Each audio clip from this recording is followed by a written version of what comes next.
আলাইকুম, ওয়েলকাম সবাইকে। আজকে আমরা দেখব ডিআই টেবিল সিঁড়ি পদ্ধতি পার্ট 3। পার্ট 1 আছে, পার্ট 2 আছে, ডেসক্রিপশনে লিঙ্ক দেওয়া থাকবে, তোমরা দেখে নিও।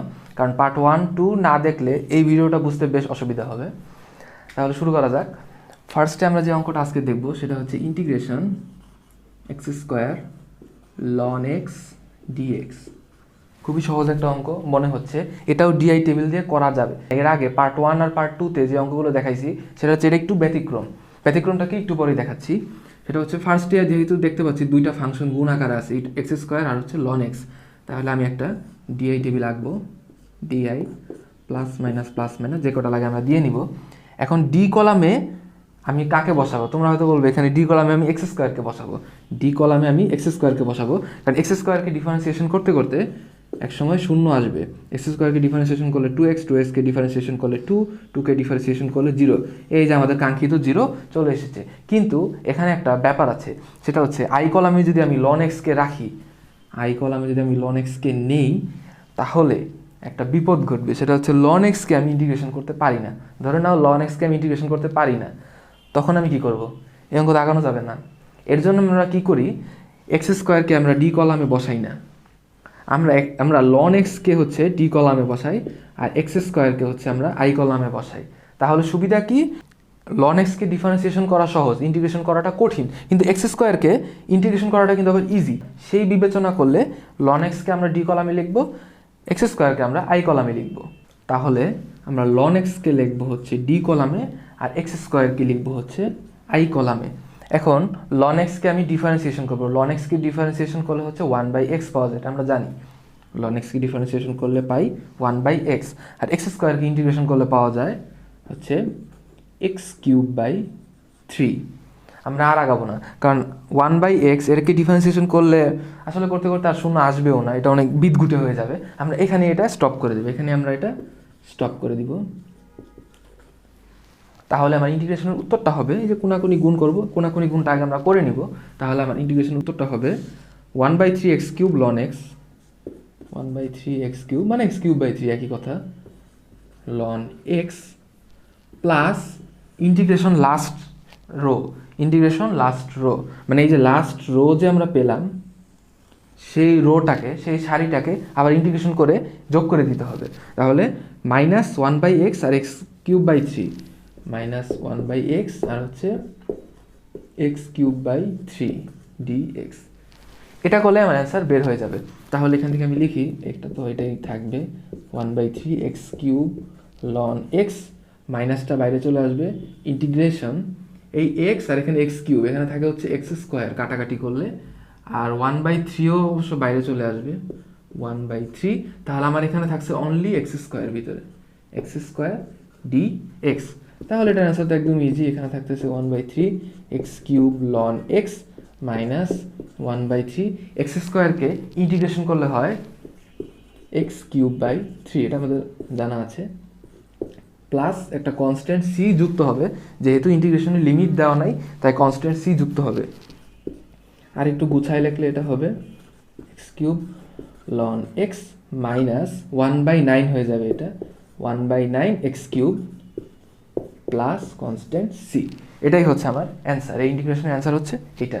তাহলে ডিআই টেবিল দিয়ে এই টাইপের অঙ্কগুলো করা যাবে, তবে এটা একটু ব্যতিক্রম ধর্মীয় অঙ্ক, তাই দেখাই দিলাম। আচ্ছা, সেম টাইপের অঙ্ক আরেকটা প্র্যাকটিস করি। এটা হচ্ছে ইন্টিগ্রেশন x³ ln 2x। এটাও প্রায় সেমই অঙ্ক, একই, ভ্যালু একটু চেঞ্জ করে দেওয়া। এখানে ডিআই প্লাস মাইনাস যে কটা লাগে দিয়ে নিব। এখানে x³ আমি ডিফারেন্সিয়েশন করব না, ডি কলামে বসাবো না, কারণ ln 2xকে ইন্টিগ্রেশন কলামে বসালে ln x কে ইন্টিগ্রেশন করা আসলে জটিল, এদিকে আমরা যাব না। তাই আমরা ln 2x যেটা এই ফাংশন, সেটাকে আমরা ডি কলামে লিখবো, আর আই কলামে লিখবো হচ্ছে x³। ln 2xকে ডিফারেন্সিয়েশন করলে হবে 1/x। বি কেয়ারফুল, 1/2x না কিন্তু 1/x। কেন 1/2x হবে না সেটা তোমরা বাসায় চিন্তা করো। x³ এটাকে ইন্টিগ্রেশন করলে হবে 1/4x⁴। এখানে স্টপ করে দিব, কারণ 1/x একে ডিফারেন্সিয়েশন করতে করতে 0 আসলে আসবে না, আর বিষয়টা আরও জটিল হয়ে যাবে, তাই এই পর্যন্ত আমি স্টপ। তাহলে আমার অ্যান্সারটা হবে, কোনাকুনি গুণ করব, সেটা হচ্ছে 1/4x⁴, 1/4x⁴ ln 2x তারপরে এই যে লাস্ট যে রোটা আছে, লাস্ট রো এর ইন্টিগ্রেশনটা আমরা এখানে যোগ করে দিব। তাহলে ইন্টিগ্রেশন লাস্ট রোটা হচ্ছে -1/x -1/x into 1/4x⁴ 1/4x⁴ dx। তাহলে আমি অ্যান্সারটা পেয়ে যাব 1/4x⁴ ln 2x, এখানে মাইনাসটা বাইরে আসবে, 1/4ও বাইরে আসবে, ইন্টিগ্রেশন এই x আর x⁴ কাটাকাটি গিয়ে x³ থাকে, এখানে আমার থাকতেছে x³ dx। তারপরে আমার অ্যান্সারটা হবে 1/4x⁴ ln 2x plus 1/4 integration x³ কে ইন্টিগ্রেশন করলে পাওয়া যায় x⁴/4, এটা জানা আছে আমাদের, প্লাস একটা কনস্ট্যান্ট c, যেহেতু ইন্টিগ্রেশনের লিমিট দেওয়া নাই তাই কনস্ট্যান্ট c যুক্ত করতে হবে। তাহলে আমার অ্যান্সারটা সুন্দর করে লিখলে আসবে 1/4x⁴ ln 2x plus 1/4 plus না, আসলে এটা একটা মাইনাস আছে, এটা মাইনাসই হবে, মাইনাস 1/16 হবে, 4 × 4 16 x⁴ প্লাস কনস্ট্যান্ট c, এটাই হচ্ছে আমাদের অ্যান্সার। এই অঙ্কের অ্যান্সার হচ্ছে এইটা। তাই এই অঙ্কটাও ডিআই টেবিল দিয়ে কীভাবে করা যায় দেখাই দিলাম। আচ্ছা, আরেকটা অঙ্ক আছে, খুব ইন্টারেস্টিং একটা অঙ্ক, দেখলে মনে হয় সহজ, আসলে খুব সহজ না। সেটা হচ্ছে integration e⁻x ln x dx। হ্যাঁ, এটাকেও ডিআই টেবিল দিয়ে করা যাবে, কিন্তু এটার উত্তর ট্র্যাডিশনাল উত্তরের মতন আসবে না, একটু ভিন্ন টাইপের আসবে।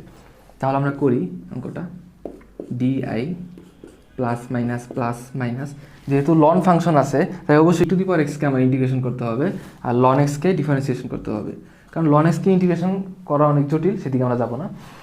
ln x কে ডিফারেন্সিয়েশন করলে হবে 1/x, e⁻x কে ডিফারেন্সিয়েশন করলে আমরা পাবো e⁻x-ই পেয়ে যাব। এখন তাহলে উত্তরটা কী হবে আমাদের? কোনাকুনি গুণ হবে, এদিকে তো আর আগাবো না। e⁻x ln x, তাহলে আমার উত্তরটা একটা অংশ হচ্ছে e⁻x ln x plus integration last row হচ্ছে এই যে এটা লাস্ট রো, মানে মাইনাস 1/x আর e⁻x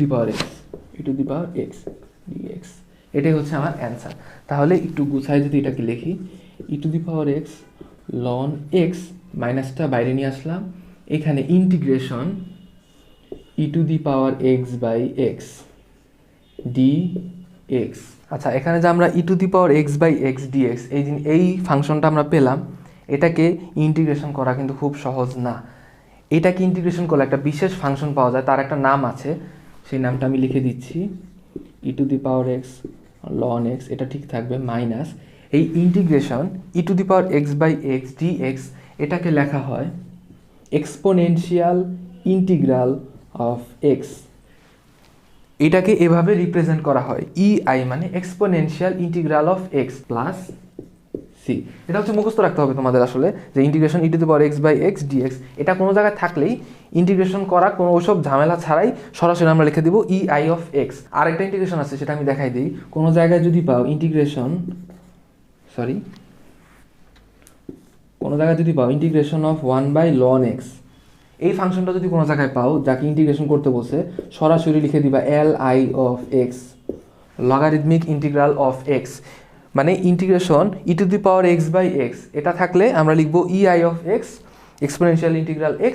আর যদি ইন্টিগ্রেশন 1/ln x dx এই টাইপের ফাংশন কোনো অঙ্কে তোমরা পাও, তাহলে তার ইন্টিগ্রেশন করলে তুমি লিখে দিবে LI of x logarithmic integral of x। তাহলে আমার এই অঙ্কের উত্তর হচ্ছে এইটা। আজকের মতো এই পর্যন্তই, দেখা হবে সামনের কোনো ভিডিওতে। টিল দেন টেক কেয়ার, আসসালামু আলাইকুম।